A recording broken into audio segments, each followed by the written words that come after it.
souls. Guys. We're back. We're back. We're back. We're back. Back in the big city. The city that never sleeps. The big old apple. We were just there. I was feeling very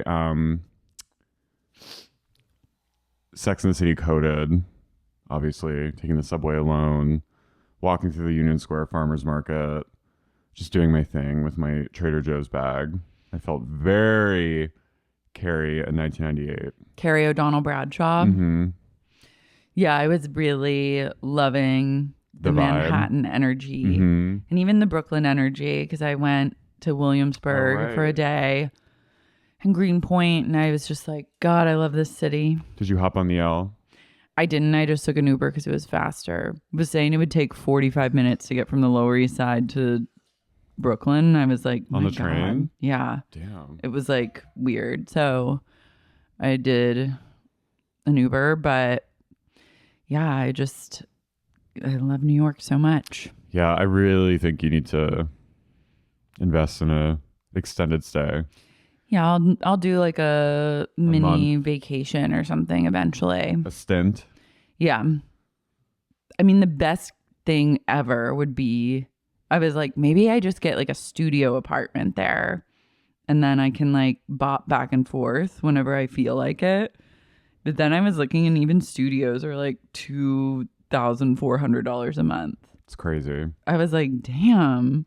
Yeah, I mean, you kind of have to like choose one or the other until you're like set at this point. Set to do both.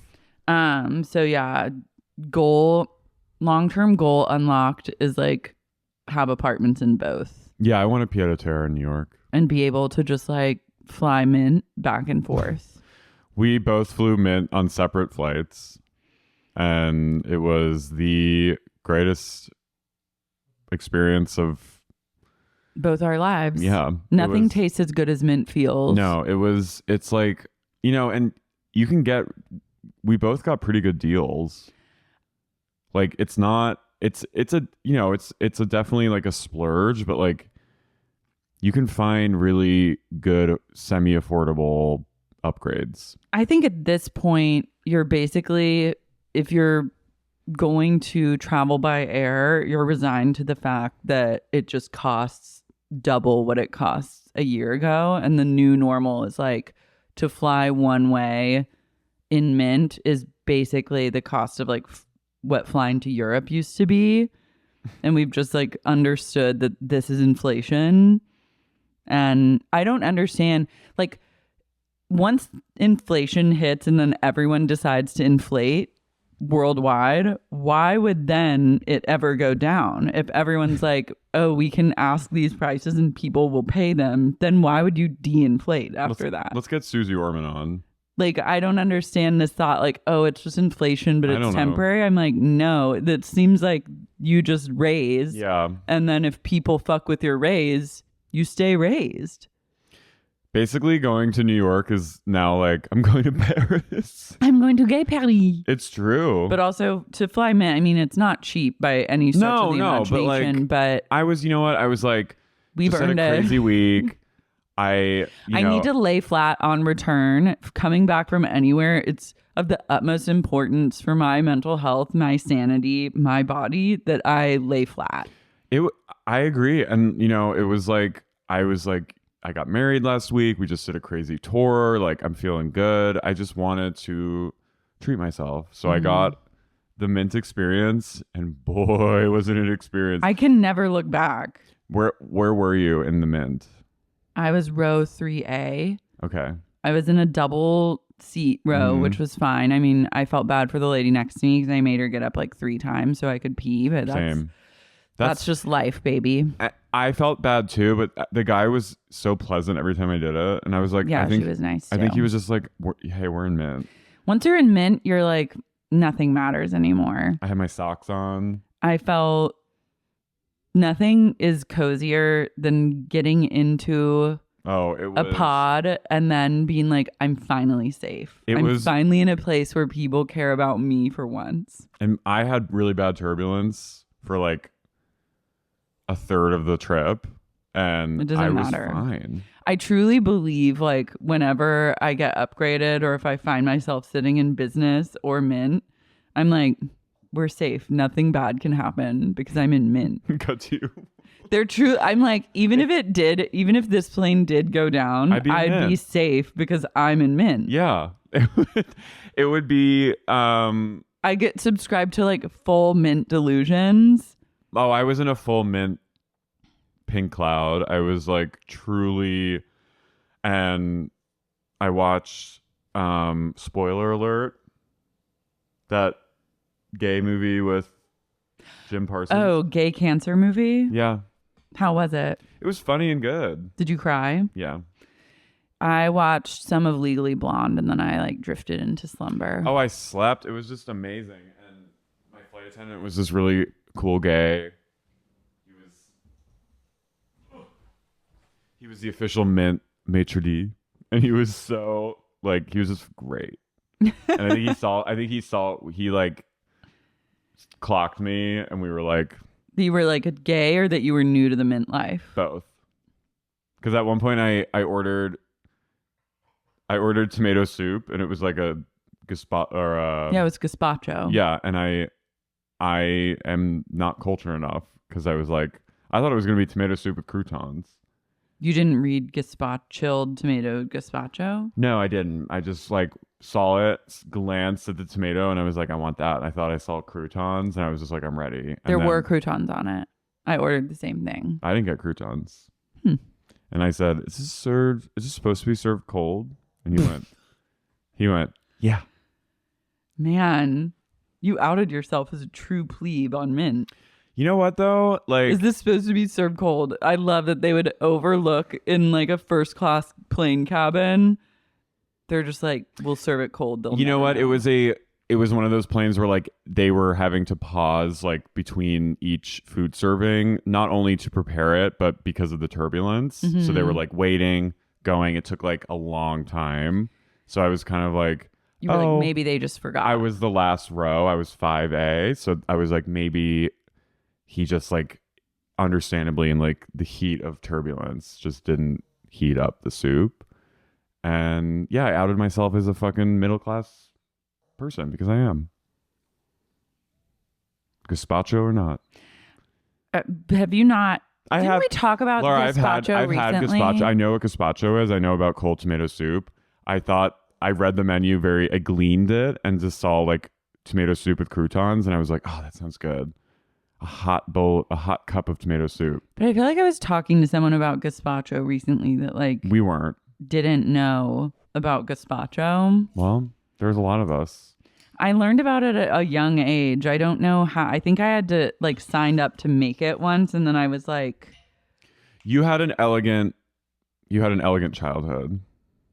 We had the same childhood, bitch. Don't even act like we didn't. You had an eleganza childhood. We had extremely similar upbringings and childhoods, so let's not get that twisted. You were slaying. I've been a foodie from a young age, and there was something just like I remember being a kid and being like, soup served cold, tomatoes and cucumbers, and then I thought about Kristen. And yes, it is served hot. The bisque. Can you imagine Kristen as your mint? And she'd bully you. Yeah. She'd be like, what? You wouldn't dare ask her if it was meant to be served cold. Yeah, it's fucking supposed to be cold. That's what he basically said with his smile. Well, yeah, because then you're questioning like someone's job. Oh, I was like... You were asking questions. I was no. I did not have my Karen hat. I made sure I was like, I am going to support you, my fellow fag in Mint, and be like the best gay customer you'll ever have. And then in that moment, you failed. I failed. You failed the test. But you know what? Did you eat it anyways? Yeah, I ate it. There's nothing like a gazpacho in the summertime. Seasonal menu in Mint. I love plain food. Like, I will eat anything you serve me on a plane, even if it's literal slop. Which I have eaten with gusto. And it was genuinely good. I got the pork shoulder. I had chicken. Chicken was a little dry. Mm. Pork shoulder was delish. You had chicken and Yeah, you could order 3 of 5. Oh, You really went into like no read, just be mode. No, I got Lara, I got 3 items. I got the chicken, I got the salad, and I got the gazpacho. Wow. So I did but actually. You wanted meat? I did actually get 3 things. I'm not that flighty and absent-minded. I just gleaned over the gazpacho aspect. But I looked over and this very chic straight couple next to me, probably in their early 50s. They're both very attractive. And the woman, they were so happy to be in Mint. And the woman was watching Abbott Elementary. And I saw her go a few times go, oh! I love that. And I was like, I love you. I love it in there. Mm-hmm. It was like, we're here. It really is like a we're here bonding experience. But then I was like, what?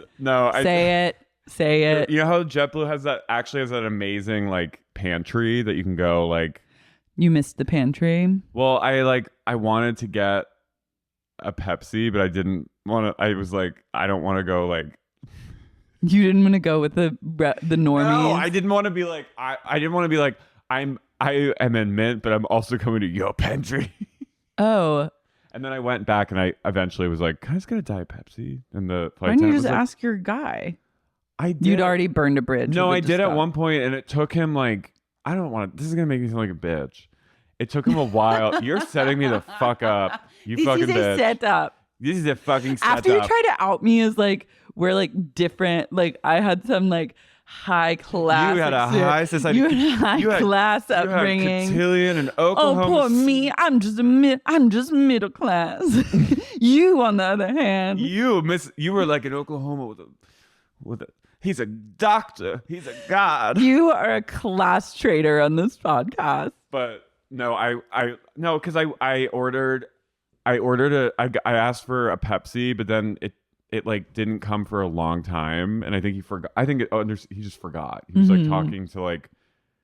There was like kind of a cute. I think it was the first officer came back at one point to get coffee, and he was kind of hot, and I think they were like chatting it up. He said, "I've had enough of this gazpacho gay." So it took him a while, and then when I finally like, he like made eye contact with me, and I was just like, and then I was like, oh no, he hates me now. So I didn't want to ask again. So I went to the pantry, and then I was like, they're all gonna be like, get out of here, Mint. Leave. You really had some like drama happening in Mint.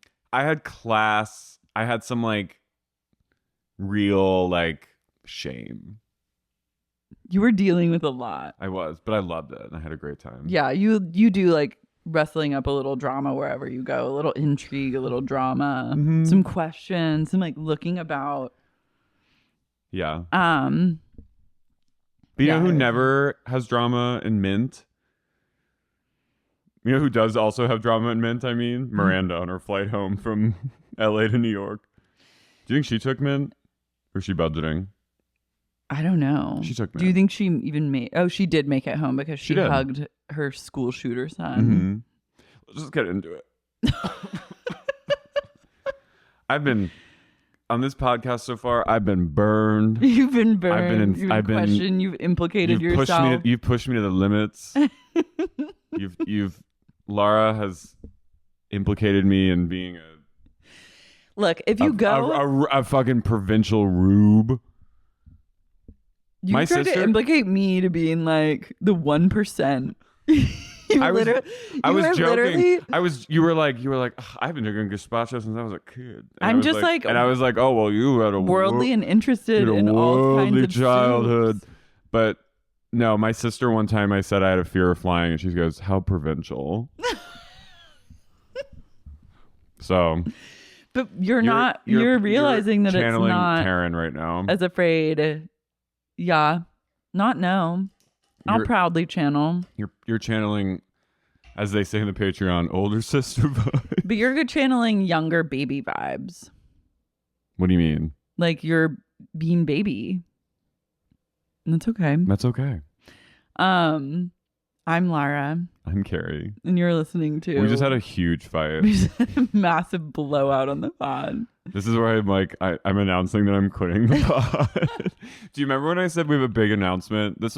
I still am not over this. I said about our tour. Like, I was like, I have a big announcement coming and everyone for a day was like, he's leaving. Oh my God, are you leaving? I'm like, people think that you and I are like about to come to blows every episode. No, the answer is no. No, but you know what? I've asked, and I will say this. I've already said this to you. I have asked other duo pod people, and they say people always are like, you guys are fighting. Oh, it's every single podcast that is like a co-host. Yeah, there's always drama and mint.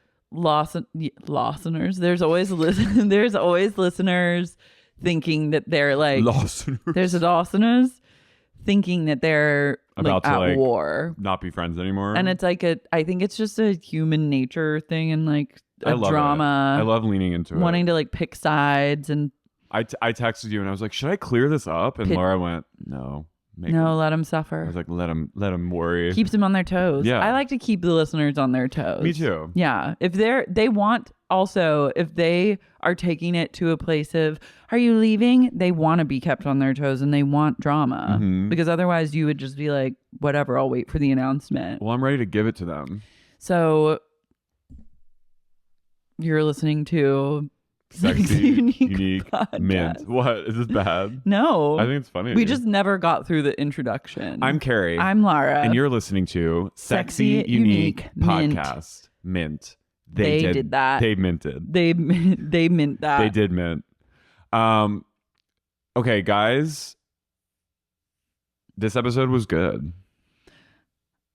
I'd say this episode is not bad. This episode was the closest thing we've gotten in a long time to the original show. A little bit. Partially due to the trick of the voiceover, which was actually just Carey reading her book. I know. I had the same thing where I saw it and I went, and then when I heard it, I was like, no, I was like, buckle up, here we go. So I was like, and then no, she's recording her reading a fucking sad story. Wait, by the way, the cover of her book.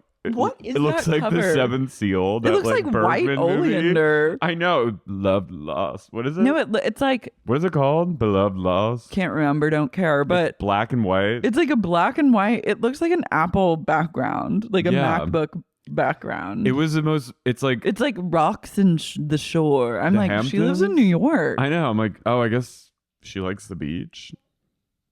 It was very like beach vibes. Yeah, it was like... I wanted like a heel, like just a heel. No, I wanted like a kind of a maybe like a somber like skyline of New York or something, or or like Central Park or just something like. I was like, you don't live at the beach. I was like, this is Carey Bradshaw on this. I'm confused. You live on the Upper East Side, in quotes. It's truly like confounding. Stock footage Apple background. It was What Remains, Carol Radswell. But what even was that background? That was that like a serious beach. I think to like when you're a widow and you write about being a widow, I think automatically have to choose a Apple beach background? Well, Carol's was also, I think, evocative of JFK Jr.'s crash because it's about that. But now I'm thinking of like widow lit, and I'm thinking that it truly is just like somber, foggy beach. Well, she's leaning into it. So, Carey... I'm going to let you lead. Post-podcast, Carey Bradshaw she's like, you know what? It's okay that I sunk an entire podcast network and unemployed multiple people, including my former lover and a iconic disabled woman in a wheelchair, and took away their health care. I'm going to ignore that and record my shitty fucking meditation on Big's death. Also, has her book already come out, or it hasn't come out yet? I don't think it's come out yet. Okay. I think she's doing it in tandem. Got it. So we come up on Carey. She's like walking in Bryant Park, and then we hear, Carey, Carrie, and it's Lizette. This was incredibly jarring. Their relationship to me is like... What? Since when? I was like, oh yeah, this character. They had that thing. They were like, we have to work her back into the mix. Well, I think they're trying to make her... She's sort of like young. She's Carrie. She's young Carrie. Yeah. But she's having a jewelry show. She's like... Carrie's like, hey, girl, what are you doing in this side of town? And she's like, oh, I'm just waiting as they set up those geodesic domes for my... For my big old jewelry show. My jewelry showcase. And they're setting up like domes. And Carrie's like, wow, Bryant Park. My old stomping grounds. I'm getting chills. Fashion ground zero. Tizzle in my pussy. And she's like, girl, you've got it, girl. And Lisette's like, oh, I don't know how confident I am with this show. And she's like, you're one of Bulgaria's 3 designers to watch. Like, what? Does Bulgaria have like a annual list they publish? Yeah. She goes, well. She goes, and you're Carrie Bradshaw. Well, then she goes, you still coming? And Carrie's like, Bryant Park, heels and a little champagne. You know, I'll be there with bells and whistles. And then Lisette's like, all right, girl, I gotta go facilitate this. I'm 23 years old and I'm having a full-on fucking fashion show in Bryant Park. But peace to you. And Carrie's like, yeah, I gotta go record my shit-ass audiobook for my dumbass book about my my seashell book about my dead husband. And then she's like, girl, don't forget that you're Carrie Bradshaw, girl. And she's like, thanks, I'll remember that. I was like, this was written by Michael Patrick King. It had the very much like a gay man wrote this definitely energy. She goes, embarrassingly, they asked me to record the audiobook. I'm like, well, that's typical. That's what happens, girl. That's literally what happens when you write a memoir. Like, I mean, I don't know I haven't listened to many books on tape, but like the memoirs I've listened to, I'm pretty sure, like Mariah Carey read her own memoir. Who did the White Girls audiobook? Micro Problems. This person that was like a known audiobook reader vibe. Okay, never mind. I still get her emails updating on whatever she's doing. Can't unsubscribe from that list. You went, girl. Look, love and light to her. Like, a girl's got to eat. It was a curse scenario. I didn't even have the balls at the time. Like, obviously, I wanted to read the audiobook, like, for clear reasons. Yeah. But it was let's just say a very unsafe scenario to even suggest that. Could have launched a world war that... The nuclear football... it would have been like a nuclear fallout had I suggested that. So we all just had to like agree on letting this person read it. And I apologize to anyone that has had to listen to that because it is it's something. But buy it. Buy the book. Buy the book. Give Laura. Give me some. I make royalties on that. So every time you buy it, I make like 25 cents. Nice. Actually, I probably make like $1. Maybe 75. Hell yeah. But that's not nothing in this economy. In this coin shortage? Yeah. So she's like, and she walks off. She skedaddles away. I used to work in Bryant Park. For what? Yahoo. And then it moved to Times Square. The Yahoo offices? They used to be there and then they moved to Times Square. What is Bryant Park now? Oh. Just abandoned? It's The Last of Us? Remember Fashion Week in Bryant Park? That was when Fashion Week was like, cool. Ooh, this is cool. Yeah. Where is it now?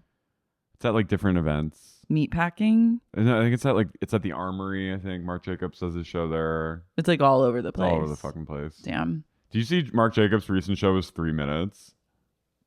That's cool. I know. They just came charging out and it was like they charged and then they went back. Yeah. I love that. I know. Seema walks out of her apartment and she gets pickpocketed. Well, she gets full-blown robbed. She gets robbed. Her Birkin gets stolen from this thief in broad ripped daylight. Out of her arms in broad daylight. No one chases after him. She goes, go! My Birkin! And then she calls and she has her driver drive her around the neighborhood and she calls Carrie and she goes, they stole my fucking Birkin! And she's kind of doing like a what is that called? Just casing. She's casing the neighborhood to see if they just took her wallet and ditched the purse like they used to do in the good old days. She goes, Carrie goes, they're on to us now, girlfriend. Seema goes, what's happened to this fucking city? I'm like, you're not even in a city right now. You're on a lot. No, you're on Paramount. You're in Vanilla Sky. Yeah. We head to the Arbor School where the gay headmaster is talking about, they're doing like a mom meeting, PTA kind of thing, and there's some issues happening. Some kid has published a MILF list of the top 10 MILFs in the school, and Charlotte and LTW are creaming their pants to get a hold of that list and see where they landed. I liked this plotline. I thought this was like actually funny and like felt like not appropriate for the, like, it wasn't trying to be like, it felt good. I liked it too, but it felt like there's something going on with like the way this show is shot now and lit where I'm like, something is just off. Well, the original show like felt so like more grounded or and, like gritty real, and like it felt like it really captured the city. Like it felt almost like you were really like following these people. Like it didn't feel like overly corrected. Yeah, I think it's just like the shininess factor and the way anyone's even like framed up is like and lit is like throwing me. And there's something about like, there's something about her, but there's something about the flow of their dialogue, which I'm like, makes it like I follow what's happening, but I also feel like it's hard to follow what's happening at the same time. Everyone has like a kind of like mortuary, like a mortician makeup job sheen to them. Do you know what I mean? Mm-hmm. Everything looks like embalmed. It's just all like everyone is really embalmed, like uncanny. Like the original has like it's like, you know, when there's episodes set in the summertime, it's like hot and muggy looking, and it feels like real. And there are moments where Carrie like doesn't look that great, you know, or like she looks kind of tired, and like Miranda, you know what I mean, and like but they still look glamorous. Yeah, and this is like, I don't know what it is. It's really bizarre. It's like a circus. Yeah. It's like Willy Wonka or something. So back in the stew, Carrie's struggling to record the death scene. Chapter 3. Yeah, Big's death. And in the studio is her, I guess, book agent. What happened to Molly Shannon? Wasn't that her book agent, or and was Amy that her Sedaris. Publisher? Yeah, where are they? I don't know. I was like, who perfect. the fuck is this bitch? That's like my first thought when she popped on screen. I did like that they were sort of making fun of like forever maskers. Mm-hmm. There was a family in front of me on Mint who the dad had his own, which was a little trade me. The dad had his own Mint. He got in Mint, and the other and his wife and son were in the tour in front of him. Oh, that's annoying. And I feel like you're stuck with the kid. They were all, it was like the son was probably like 18 or 19, and they were like hardcore N95 mask. And when they came out to offer food, the dad went, "No, we will not be eating." Oh, wow. Okay, so they were really doing it. I was like, damn. Maybe they had COVID. Maybe. But I'm like, or they were just like those people that are like, their like germ phobia got unlocked and like co-signed, so now they can be like germ freaks forever. Yeah, and they will never not wear a mask. I keep seeing people, like, I feel like I was sitting nearby someone that was wearing a mask, and then like they kind of took it off for a while but then put it back on, and I was like, what's that about? Well, that was also always happening. Like the hygiene theater, wearing a mask. But like, if you're going to mask up, then you have to commit to the N95. You wear it and you don't take it off until you get to like the next location. But like, if you take it off for 1 second, the jig's out. Like all bets are off. I remember flying during like pre-vaccine COVID, and they were like, do not take your mask off for anything other than eating and breathing. They were like, you can take it off when you take a sip, but then you have to put it right back on. I was like, okay, well, that does nothing. So I was like, it was insane to me. No, it was peak insanity. Yeah, I don't even, but that darked me out. But this guy, so this one producer has 2 masks on and he apparently has terrible BO. I felt kind of bad for this guy. I was like, you're literally the other guy can hear you. You're on a hot mic. Yeah, and they're like, oh God, make him go away. Like, what? I was like, what's the point of that? That wasn't comedy. No, it was just mean. Yeah, it was like Mean Girls, classic Mean Girls. She can't get through chapter 3. It's so hard. She goes, I came home and I heard the shower running.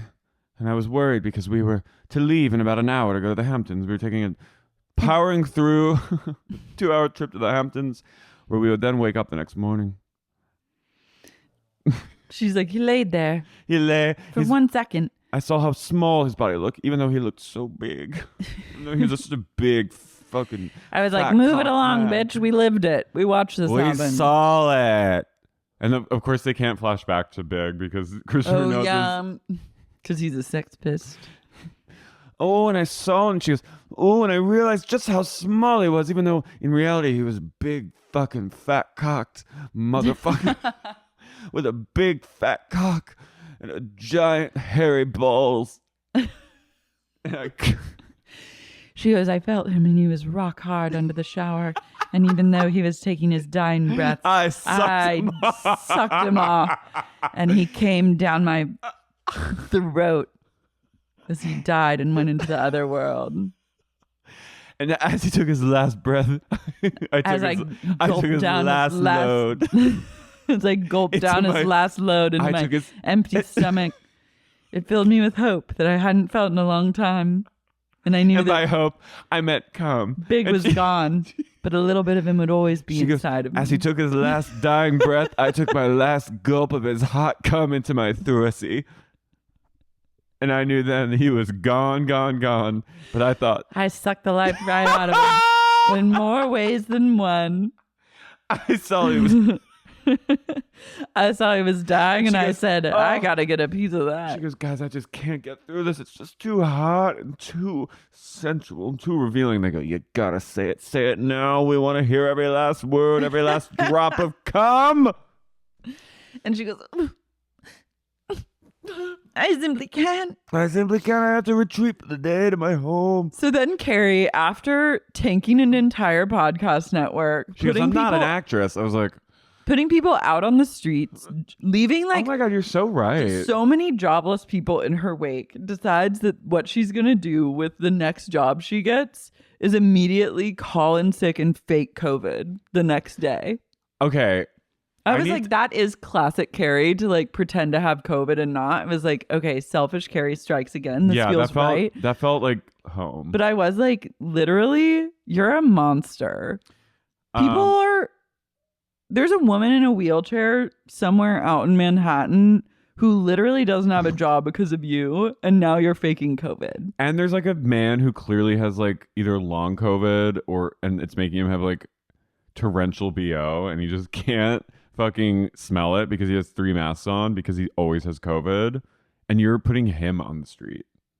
Yeah. That poor man needs help. These producers like can't work. Yeah.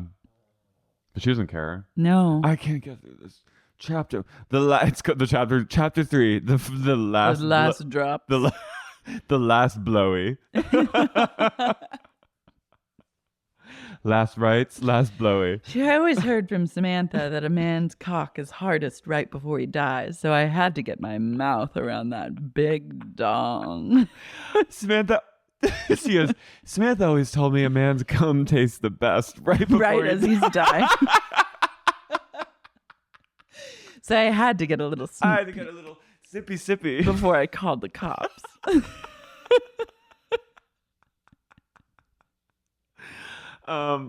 Anyway, speaking of low timber, back in LA, Miranda is running lines with Che. They're like catered breakfast. Okay, why is Miranda literally Nana? I know. Why can she not read a phone? She can't operate any machinery. She has an Android. Why? She's like, oh, She's like, Did they pay her like $3 million to say I android? really don't understand Miranda's character and how she aged 48 years since she's 110 years old. It's also just sad. Like, she's like, I mean, hopefully she broke free of this, but she's just like sad. She's like, you're in you don't have a job. All you do is go to AA meetings, and you've gone to one AA meeting. You've gone to one AA meeting in the Apple store at the Grove, and your only other activity is running lines with Che. Like, you're getting like elder abuse manipulated by the T-Mobile employees to buy androids. Yeah. You're wearing a really strange hat around. You're like losing your phone in seaweed. Like, does she have dementia? I'm legitimately concerned. Steve's like dead. Yeah, where was Steve? Wouldn't you call your husband or the father of your child if the child is like threatening Suey in Amsterdam? Wouldn't you call Steve and be like, we need to get on the next flight to Amsterdam? Or like, make sure he gets home okay. I'm heading home, but like call him and keep in touch while I'm like in transit. How did we even, she's like, they just, okay, we'll get to it. But so Miranda's running lines with Che. They're doing the big pilot taping that night. And for Che Pasa, the hit new show. Che is they're rehearsing their scene with Tony Danza where he's like, I don't care if you're non-binary or what you are. I love you just the way you are, cannoli. And it's supposed to be this emotional scene, and Miranda's kind of giving good feedback, like as anyone running lines does. Question. What? Is the show still going to be called Che Pasa? Oh yeah, I guess so, yeah. Yeah. So Miranda's like, do you think maybe Che's just being like a fucking asshole? And they're like, everything Miranda's saying, they're like, ugh. And Miranda goes, maybe do you want to like try practicing crying in this moment? Because it says calls for crying. And they go, I'm not going to fucking cry right now. Okay. I was like, okay, well, you're the star of this fucking show. And it's supposed to be a pivotal moment. And like, you need to show that you're an actor, not just a stand-up. Which clearly you can't prove that well. Be like, look, your sets at the Comedy Store so far have been you walking on stage and then going, and that's my time, and then leaving the stage. So like, now is your chance to shine. So then they reveal they don't want to cry because they don't want America to see a non-binary person crying, because they feel like that is loaded with the inference that all non-binary and trans people are tragic. Which I was like, it's kind of a reach for me, honey, from a moment in Che Pasa. If you think that non-binary and trans people are going to be watching Che Pasa, they have better fish to fry. You have another thing coming. No one. The only people that are going to be watching Che Pasa is no one, because it's going to be because it's like on CBS and it's really, really bad. Yeah, I was like, I don't think our fellow, like, the people watching Che Pasa are fellow nanas, just like the one you're currently fucking every night. Yeah. And Miranda's like, you're going to be great. You're going to be amazing. Just be the Che that I know and love for America. And Che's like, all right.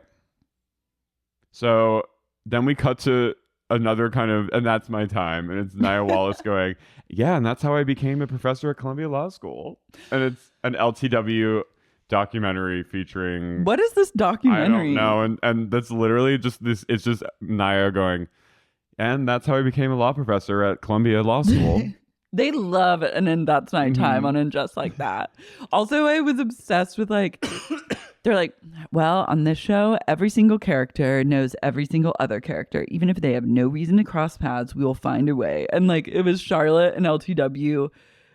Charlotte's like, well, I would ask Miranda for Nia's number, but she's in LA with Che. And I was like, LTW doesn't give a shit where Miranda is. She doesn't even know who Miranda is. So then Charlotte's like, I'll put you in touch with Nia myself. And I'm like, there are 6 to 7 to 8 billion people in the world. Like, you don't have to work this person into their world. Yeah, like, this is so strange. You could just find someone else. Also, why have they completely like dropped the plot with Nia Wallace? Like, it's such a weird, like, she was like she had a lot of plot last year, and now she's just kind of like just so random. What happened with the rest of her storyline in this episode? Someone else hits on her. It's like cute producer. Oh yeah, and he feels her up kind of while he's getting the mic out. Yeah, and she's like, "Woo!" She's like a rumble in my. Ooh. So then they go to lunch with Anthony. Also, or Carrie and Charlotte are meeting for lunch, and they go, "Oh, there they are!" And then it's LTW and Naya, and I was like, "What? Since when are they?"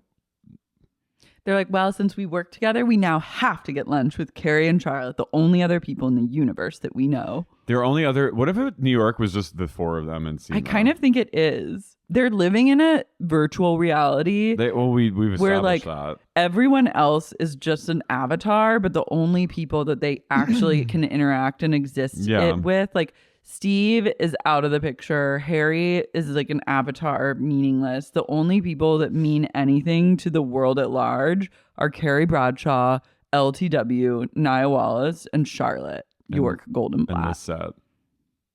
And the set on which they exist at any given time. No, Lizette. Oh, yeah, Lizette. We can't forget They interact. And Seema. Sometimes Sims will just interact with them, like kind of like GTA. And then they'll leave. Lizette may or may not be Sim. I just am like really... It just is such a strange, like... It's a strange thing to do, to go from a show that felt so big and so expansive and like whittle it down, and now it feels so small. Why does Nia have, like, why can't we just follow her? Like, why does she have to, and why does she have to be in this episode at all, period? Or she could just talk to Miranda. Or she could just not be in the episode for an episode. I think and Nia you could Wallace, have someone else. I think Nia Wallace probably has a lot of friends. Yeah, I'm like, her husband's is it summertime? Like, she's just off work? Is she teaching anymore? Yeah, I don't know. She seems to literally not have a job or any purpose. And that's how I became a professor at Columbia Law School. So LTW gets emailed the list, and it's like a notes app.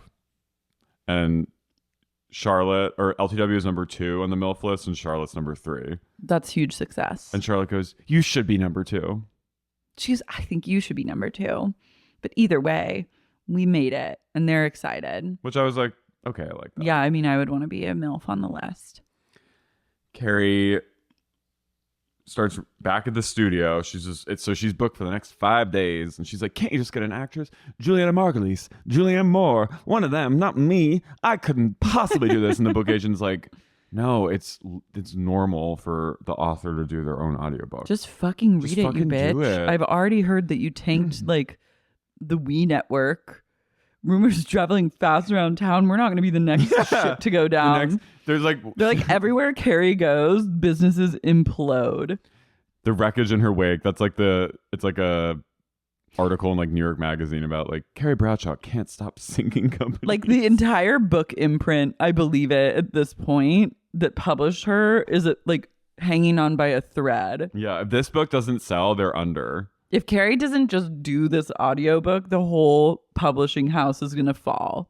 So Carrie reads the audiobook again, and she's like, "Oh, this sentence is really clunky." She goes, I wish I could change it. Who wrote this anyway?" And they're like, "Can you please just do this? Just read the chapter. It's just chapter." And she starts again. "I came in and the shower was on, and I said, ooh." What's that throbbing bulge in your pants? Is that your heart? Or is that your dick? And I reached in through the zipper and pulled out that big pink cock. She goes, "I saw the heart. I saw something leaping out of his chest, and I thought, is that your heart or your dick? Because it's so big and it's coming even out of your shirt." And I was distracted. And that's why I didn't call 911 for about an hour. Because I was too busy. And you hear the rain, you hear the shower in the background. And she goes, they're "Sorry." like, put some shower sounds. We can't cut to big. She goes, "Sorry, y'all." Don't cut out y'all. She goes, "Sorry, everyone. I just can't today. I need to go." And she heads to a waxing place. And as she's walking in, she sees Bitsy. I was literally old widow Bitsy. This is so insane. This world where you just run into the same 6 people it's dreamlike. In the city that never. It is dreamlike. In the city that never sleeps, where there are 8 million people. No. I will say though, you do run into people in New York. Well, yeah, but you don't run into just the same 6 people all the time. Yeah, that's true. If you did, you'd be like, something's weird. Yeah, I feel like it is very like dream like logic, where you just like random people just show up and you're like, oh, like this person, like me, you know what I mean? Yeah. And Bitsy goes, $100,000 on a facelift. I still have to come here to get my mustache waxed. And Carrie goes, she goes, so how are you doing? I know that your gay husband is also dead. And she goes, yes, well, it's a hard dichotomy. She goes, on some days I'm good. I'm able to go out in the world, and some days I just want to stay in bed. She goes, and what they don't tell you is year 2 even harder than year 1. And Carrie's like, oh, man. She goes, oh, man. Well, I got to go, Bitsy. I got to go read that chapter again. She goes back and she goes, oh, I just can't. She goes home and she calls Seema and she goes, what do I do, Seema? Oh, no, I know you're upset about your Birkin, honey, but I've got more than handbags on my mind. I've got bigger fish to fry. She goes, I could fit my whole world into a Birkin right now. She could, because literally she only interacts with the same 6 people. Yeah, she goes, something's weird, Seema. Every day I just see you. I see Lizette. I see Nia Wallace. And I see LGW and Charlotte. I saw Bitsy. And I see him every single day. And Seema goes, who's Bitsy? And she goes, you'll see her soon. We all see Bitsy eventually. She goes, I saw the widow Bitsy at the waxing salon. And she goes, Seema, don't you think things are getting kind of weird? Don't you see some things? Aren't people acting a little strange? And she goes, yeah, I got fucking robbed yesterday. Violently mugged inside of my house. And she goes, that's not what I mean. She goes, shut up, Seema. I'm talking about me for once. She goes, God damn it, Seema. Haven't you listened to what am I saying? I'm saying there's something wrong in this city. People are acting strange. Everyone knows me and everyone doesn't know me. I feel like a stranger and the only person existing in this place. Doesn't that make any sense to you? And Seema goes, Carrie, just shut the fuck up and go buy some shoes, you stupid bitch. And Carrie goes, fine, I'll go out. I'll go to Manolo. I'm going to Bergdorf's. I'm going to Bergdorf's right now. And she goes and she drops like 100,000 on shoes. She did drop which I was like, okay, good.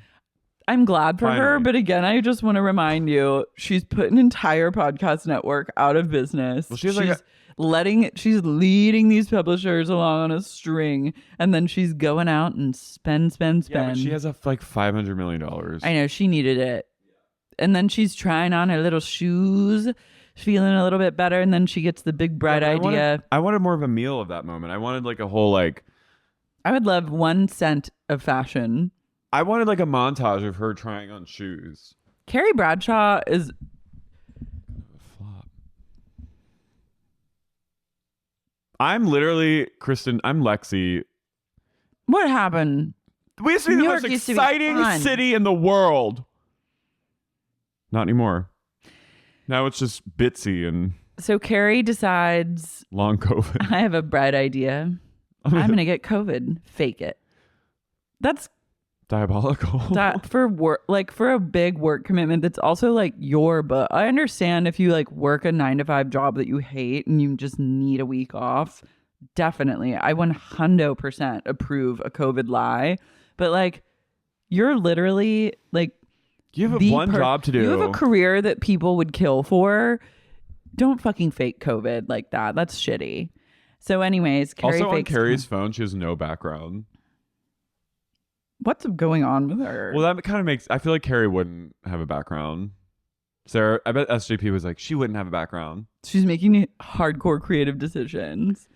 So she calls Miranda, or Miranda calls her and she's like... Miranda's like, Carrie, I'm about to get a tattoo of Rosie the Jetson maid on my fucking forearm to show that I'm not a robot. Because I was a robot my own life, when I was a fucking high-powered attorney and was the breadwinner of my family and made all my life decisions based on what I wanted. And I had a really successful life in New York. I'm really confused about Miranda's evolution. Did we see this last season? All she did was fall in love with Che, but then now suddenly her entire life was bullshit. I thought she loved being a lawyer.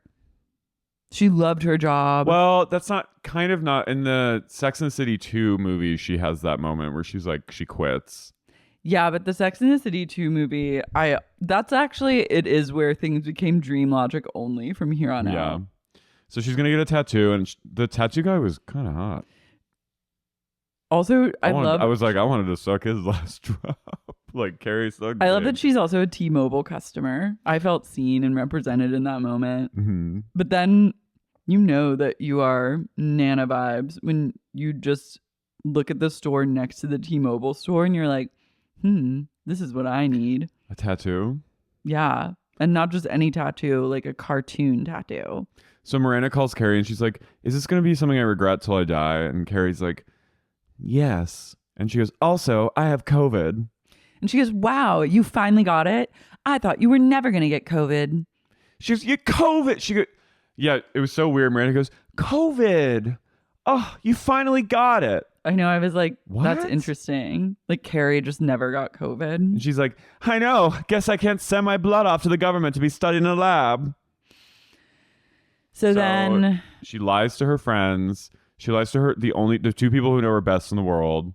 The only two people that she knows in the entire world. They hang up, and then within a minute, Charlotte calls. She goes, I just got off the phone with Miranda, and she says you have COVID. Do you want me to bring over basmati rice?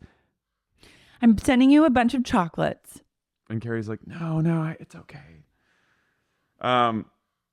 Carrie's in a place of chicken tendies, which I appreciate. Yeah, I like that. I've never seen Carrie eat at home. I think on the show. Also, since when do Seema and Anthony hang out? I mean, it kind of makes sense that they would hang out, but I'm also like, what? No, this is dream logic where they only hang out with each other. Can't Seema have like another cool gay that she hangs out with? Can't she just have one other friend? Anthony, do Seema's friends wonder where she went ever since she got this client, Carrie Bradshaw, and she stopped hanging out with him and only hangs out with Carrie and Carrie's friends? Seema needs better friends. Like, does Columbia University wonder where Nia Wallace disappeared to after it's the Sarah Lawrence cult? She stopped coming to work and then only started like drinking late night at bars and like brunching with Carrie and her friends. I don't know. Miranda's family is like, where is this woman? I literally don't think I saw Carrie interact with Nia once, except at that like Greenpoint where they were like fumigating that apartment, and Miranda told her she was going to LA. Oh my God, that episode. But I literally don't think I saw. They never interacted except that one time. Yeah, because Nia was like spearheading it. But now they're soulmates. So Seema is complaining about her Birkin getting stolen, and Anthony's like, I got robbed once by a trick. And Seema goes, did you run after him? And he goes, no, I was handcuffed to the bed. And they laugh and laugh and laugh. Anthony again, like Twilight hours. Sad Hell's Kitchen gay. Yeah.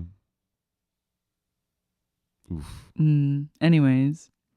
So the moms are all gathered at the Arbor School, like in the hallway, and whisper about the MILF list. Charlotte and LTW are like, they're kind of feigning outrage at the list. And they're like, well, who made the list? And then they name this like senior boy, and then he comes out of I like that this was like a little like groomer. Mm-hmm. He comes out and he's like really hot. He's like 17-year-old and like fuckable. Yeah, he's super fuckable. And he has like a slow-mo, and all the moms kind of like start like. I like the girl that just dropped her folder. Yeah, that would be me. That was funny. But the moms all kind of like have this moment where they're like, he said we're hot? Like, that means we're actually hot. Yeah.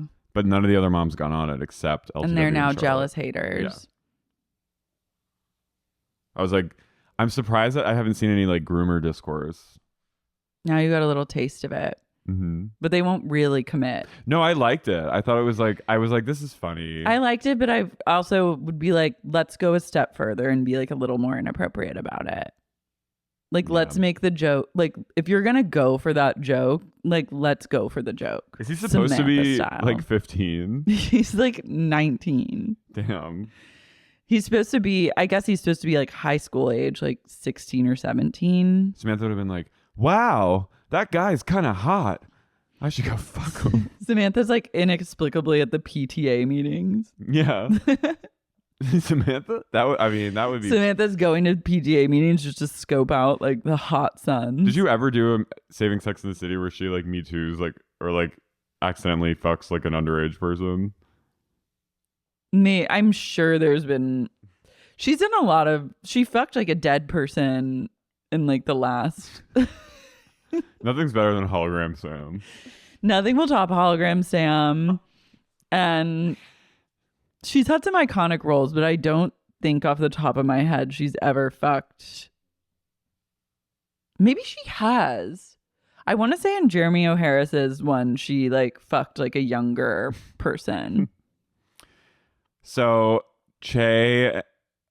Miranda gets a call in line for Che Pasa pilot taping. Miranda, she's on the lot and she gets a call from Brady, who's like in Amsterdam. His girlfriend just dumped his ass, which also like that girl was inappropriate and like spoke with no manners to Miranda. So she should go. Yeah, fuck off. I would say, who raised you? To her. So he's running. Brady is giving like I just killed like a sex worker in the red light district energy. My God. He's giving which Amanda, I think he actually did. He's giving He's Amanda Knox vibes. Yeah. He's done like no boy cries like this unless they've murdered a prostitute. He goes, Mom.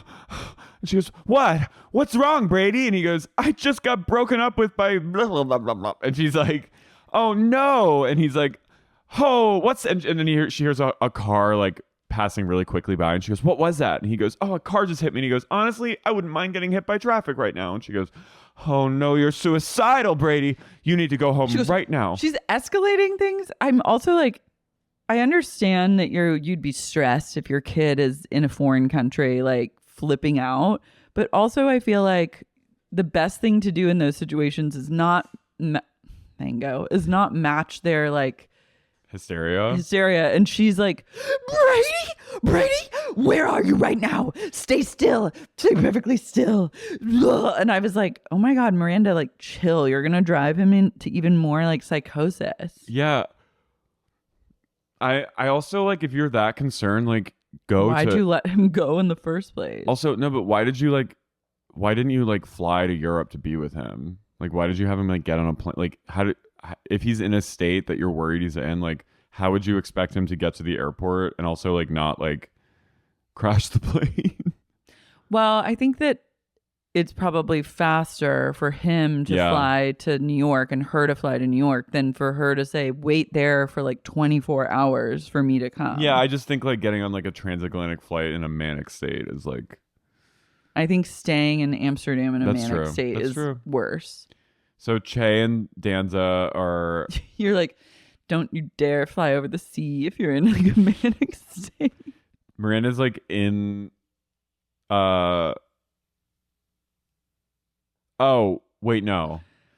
So now we have like some android drama where she like gets a call. Everyone has to be putting their phones away for the taping, but Miranda lies and says she doesn't have a phone and she just tucks it into her little waistband. She lies to the nice security guard and then she goes in and then during the taping, it's like this really, it's the pivotal scene. And Tony Danza is like wearing an apron and he's like, my little cannoli, I don't care if you're non-binary, as long as you're just always my little girl. And Che's like, they're like, oh, Dad, I'll always be your little girl. I'm just being myself now. And he's like, thanks, cannoli. And everyone goes, oh. And then like the annoying non-binary showrunner, who is actually like a great comedian in real life, and I'm upset that they're making them do this, but they're watching the monitor. It's like this emotional, intense scene. Miranda's, and then just in that moment, you hear, doot, doot, doot, doot, doot. What is the escape noise? I can't remember. Yeah. Boop, boop. And then, and then the whole crowd, everyone gets like in a tizzy, and Miranda realizes, she goes, oh, fuck. And it's her phone. The scene is ruined. It's thwarted. And then Che sees Miranda getting escorted out, and they're so pissed. They're like, and then the showrunner is like, they're not a good actor. They're just a comedian. We're never going to get that take again, or something that was like incredibly rude, where I was like, damn, do people that's the star of like your that? show. Like on set in front of an audience? And Tony goes, hey, I think Che's doing a great job. I think they're amazing. I'd say they're the greatest actor that's ever lived. And then everyone in the audience goes, Everyone's like, the fucking Marlon Brando. honestly, though, maybe what you said about only no one watching this show, I actually think like it's going to be the most, in this world, it'll be the number one show in the world. Is it going to skyrocket Che to like fame? Yeah. That none of us could ever even conceive of? They're going to be like Friends level famous. After just the pilot. Just the pilot of Che Pasa. CBS, they are going to be like Big Bang Theory famous. Wow. So this is actually the most, it turns out that this is the most watched show in recorded history. They do like what is that thing? The Nielsen ratings. Nielsen ratings. And it's like 30 million. Wow. For the pilot, which has like never happened since like 1960 when it was just the Dick Van Dyke Show. This reboots like the entire like TV is saved. Just TV, like the big networks like CBS, NBC, ABC, Fox are all become like top of the food chain networks again just from Che Pasa. And since this takes place in the end of 2021, by season 4, it's like there has never been a more popular show ever. Like they average 50 million viewers an episode, which is like pretty insane. Okay, wait, I have now a follow-up question, which is like, when are we gonna get like aligned with the same timeline of And Just Like That? Well, I think eventually this is where I'm getting to. I think eventually Che Pasa is going to be in the middle of the writer's strike, and I think there's going to be a whole like multi-episode where Che has to like decide if they're going to cross the picket line, because the studio is like, it is 2023, you know, our industry is in shambles because of the pandemic and everything else. Like, we need views. But this will still be like season 3 of And Just Like That, and we meanwhile will be in 2025 or 2026. But then I'm asking, at what point do our timelines converge, or if we're just going to always be on a separate timeline? They're going to always be a few years behind. Who decided that? Because like Sex and the City was always on the same timeline as the viewer. So who decided like, oh, in this show, in this iteration, it's really important that we're a year and a half behind where the viewer is? I think there was like, someone was like, hey, there's a continuity error right here, and he's like, just make it 3 weeks later. 3 weeks later, and they're like, all right, interesting. But there will be a whole episode. Che, the studio will be like, you demanding the writers, they're going to be threatening them, like, you must come to work, or you will be. This is the most popular show ever made. Che Pasa is killing it. We just sold royalties to the Middle East, and China has actually, it's one of the only approved sitcoms that is allowed to be watched in China. Wow. And China is crazy for Che Pasa, and they're booming now. Their business is bigger than ever. China is like surpasses Americans for like the most viewers of Che Pasa. They're doing a Chinese version of Che Pasa, like a sitcom. I thought they would just dub it. And no, they're dubbing it, and they're doing their own version, and Che gets to be in that version too. Che has sold their AI like rights. Yeah. So it's Che's face, and they just dub in a little mouth that speaks in fluent Mandarin. Che has signed a contract to be the host of the Oscars for the next 30 years. Mm-hmm. So like every year, Che will be the host of the Oscars. I like Billy that Crystal, you see a vision where Che is like an essential player in the And Just Like That universe, like above and beyond the other ladies on the show. Che is the most important character. Let's be real. Che has, and just like Che will be season 3. No, but has there been a more talked about character in this iteration of Sex and the City? Certainly not. So say with that what you will. Take that. So anyway, Miranda and Che come to blows outside of the studio. Well, Miranda calls Charlotte. I'm like, call Steve. Yeah. Where is Steve? Also, if you are in this little pickle where you can't access your phone and you know that your kid's freaking out, wouldn't you just call your child's father and be like, hey, I'm like out of commission for the next like 3 hours. Will you just talk to him and schedule this flight back? And then I will get in touch with both of you when I'm back in biz. No, Steve has been taken away. She the had paddy Steve wagon. 5150. Steve is in a home. Steve was literally like, "You're unwell. Like, I've never seen you like this. I don't trust you. I think you're a danger to yourself and those around you." And Miranda used her legal powers to lock Steve away in the insane asylum. She got a conservatorship over Steve. She did. And now Steve is just being drugged into a stupor in like the same insane asylum where David Duchovny lived for a long time. Maybe David's even there with Steve, because let's be real, I'll bet David didn't make a full recovery from that stint. And now David and Steve are just like in padded rooms, kind of drooling on themselves and in a just a lavender haze. So Miranda, but meanwhile, while she's not ignoring calling Steve, she's on the lot, and Che arrives with a black umbrella being held by an assistant to block out the sun. Like, Che is fully Star. And Che's like, "You fucking bitch. You ruined my scene. Fuck your kid. It is just a kid." And Miranda goes, "He's my kid. He's not just a kid. He's my kid. He's the most important thing in my life." And Che doesn't like hearing that. No. Oh, wow. And she goes, and Miranda goes, "And you'll never know what that's like." And Che said, "Go home to your rat-faced kid. Little rat-faced in Columbine." This might be the end of Che and Miranda. It's time. I think it's a fitting end. Yeah. Miranda goes, "Come on. Do we have to end things on such a yucky note?" I was like, my God, woman. And then Che's that line made me worried for everyone. A like, yucky note. I was like, oh no, Miranda's going to go full turf. But this is like, again, Nana territory. And Che goes, "Fine. I hope Brady's okay." Mima. And she goes, "Oh, thank you, Che. Thank you, baby. I'll call you at some point." And then she gets on a train. She gets on an Amtrak. Then she gets on a railroad coal train and heads all the way back. It's going to take a...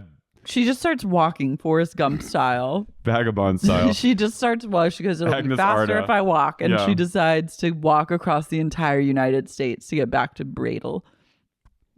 So it's the night of the Geodesic Dome show. The Bulgari does 3 designers to watch, and each in a 3 Geodesic Dome. And Carrie and Seema are just like sitting around drinking like GHB, talking shit.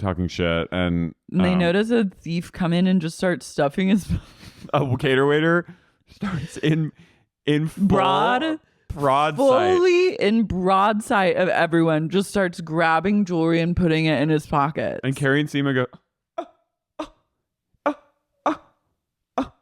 what? What are we supposed to do? And then he literally basically goes, "Stick him up." He does like a hold up, and he, without pointing a gun, he goes, "Give me your watch, give me your jewelry, hand it over." But then Seema does the ultimate boss bitch move and pulls a tiny gun out of her bag.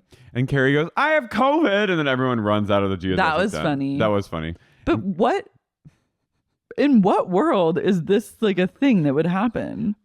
This is like a little like, this feels a little like, this is what the cities are like now.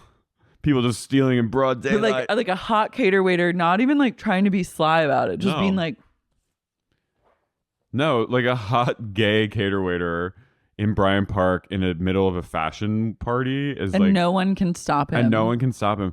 It feels, I'm sorry, it felt a little like, this is what Fox News thinks like all major cities are like now. It was definitely reading like boomer panic. Rich boomer. Yeah. Rich gay white boomer panic. This is what happens in the cities. People just get robbed in geodesic domes in front of everyone. Thieves will literally go in and grab handfuls of anything you're selling and stuff their pockets full right in front of your very eyes. It's like when someone will be like, "I need that tiny gun that Seema had. Yeah. I need eyes on that." And someone link me to that purchase because that is my dream. And she just got elevated to character numero uno for me. It's a tiny gun lighter. And Lizette goes, "Oh, my event is ruined." And she goes, "Oh." She goes, "Everything I've worked for my entire life gone in the blink of an eye. I'm 23 and making millions of dollars a year." And then she skedaddles off. Don't you have insurance for all that jewelry?" Not Lizette. Lizette, you're fine. Yeah, I think it's fine. Ultimately, like, why does she live in the Upper East Side again? What is this show? Oh, is it like showing her jewelry to get it in buyers. But like she's already. But like you're not selling the jewelry at your like you said the jewelry. Uh-oh. Like you would have like backups of that jewelry, even like on a computer. I don't like that. You would have. This isn't the only jewels. Like the buyers aren't like, we'll take that one and put it in our store, are they? It's giving like we didn't want to Google this and research, so we're just gonna say how this is. It's giving her runaway is giving in Not Another Teen Movie when the girl like gets water poured on her even though she's wet. Remember that? And then she runs off crying and then she runs back because that way is blocked. That's what it was giving. So Lizette is incredibly depressed. And the next morning, Carrie goes into her gorgeous apartment, which is nicer than Carrie's. Lizette is fine. Lizette. Well, first Seema. The next day, Seema strolls. She's like, She takes to the streets of the back lot, and she's just clip-clopping her way through wherever the fuck she lives. This looks like old Kensington in London. Like this looks like London. No, she's in New Orleans. She's in the French Quarter, and she's clip-clopping down the street, and this little girl and a bulldog walks by, and she leans down. Can I pet your puppy? And then she looks, and the Birkin is there under a bush. That wouldn't happen. And she goes, "Oh, only in New York." My special Birkin. And then it's nighttime again, and Carrie goes up to Lisette's double door apartment. Carrie goes and slips into bed with old. Carrie goes reading about all this cock sucking in the shower has gotten me really wet and wild. She goes, I drove all that, crept in your room, and she sits down to Lisette, and she goes, hey, and Lisette's been in bed for days. She slips her hand just into Lisette's blouse and cups a tit. Yeah. They have like a Carol romance. Mm-hmm. And she grooms her in her weakest moment. She goes, hey girlfriend. And Lisette's like, hey, you old bitch. And she's like, I know you're sad about the jewelry, girl, but I have something that'll get you hot and bothered, excited. She goes, hey girlfriend. She goes, I know you're upset about the jewels, the stolen jewels. And Lisette goes, and she goes, but why don't you eat my pussy? And then Lisette, she goes, it'll make you feel better. And Lisette goes, okay. And Carrie goes back into the stew the next day, and she slays. She slays it. And then at the end, the guy goes, all right, chapter 4. I love that that's how far they got. And then after they booked this stew, they've sunk like hundreds of thousands of dollars into the recording of this audiobook. And then they end with Carrie and Seema are at like a beer garden or something, and they're in like old Berlin. And then Seema's like, she's like, I'm so proud of you, bitch. She's like, you got your audiobook finished. And she's like, you've read 3 chapters. They've spent $200K just trying to get you through that chapter, but you killed it, and now you're on the 4th. And she goes, you found your purse on the ground. And then she goes, a toast. She goes, to New York, the good and the bad. And then all of a sudden, these like hot ass Australian young rugby players. There's like 12 of them, and they're like, "Hey, ladies." They're like, "Right, miss." He goes, "Where are you from? Are you from out of town?" And Seema goes, "Born and raised New York." And she goes, "What about you?" And he goes, "Oh, well, obviously from Sydney." And he's like, "Do you guys want to hang out?" So they all go back and they have a fucking wild orgy. Carrie's like, "If you all could just get in the shower and lay down." And they writhe and lay, and she sucks them all off in the shower. And that is Sex in the City. She and Seema get like fully bukkakied in Carrie's shower. Okay, I like this ending. I like it too. What if this was the end of the series? That would feel right. It would. Like, this could end at any time, and I would be perfectly comfortable with that. I'd be like, it's fitting, it's suiting. I do like Carrie and Seema, like the Banger Sisters. Just old whores on the town. I need Carrie to like do I need her to be a whore for once. Yeah. Please. And you know, I like Carrie just putting people out of work left and right, lying about everything that happens Faking to her, COVID. faking COVID, and just sucking and fucking her way through Manhattan. I want that because you know, in only 2 episodes, we're gonna get old Aiden. Aiden is true creepy. He is the poltergeist He is. to villain. Guys, stay tuned. I keep meaning to make these episodes short, but they just go long. They go long. But you're lucky for that, and we're Shout out lucky really to. quick. Oh God, yes. Yes. Yes. God, I always forget. Oh, my sweet cult members, Danielle McMillan. We met some of them this weekend. I know. Guys, thank you so much to all the cold heads out at the shows. We love you. Danielle McMillan. Claire Walker. Jacqueline. Kelly Hafner. Mary. Maisie McKinney. Mike Earhart. Sharon Baum. Realtor. Guys, call Sharon Baum. Wow. Realtor. It says in Seema. all caps. Courtney Kesselman. Carrie Whitmer. We met Carrie. We met Trays. Ava Smith. Trench School. Mariah Kay. Rochelle Martino. Kit Moore. Hillary. Alicia Gandhi. Nick Sidious. Emily. Heather Keltai. Kim Lucas. Jeffrey Pratima. Pratima. I like that Jeffrey Pratima can never not be a cult member because people now depend on Pratima to... Pratima. Guys, buy tickets to our shows happening next week. Seattle, LA, San Francisco, 10th, 12th, 14th. Do it. Do it. Bye.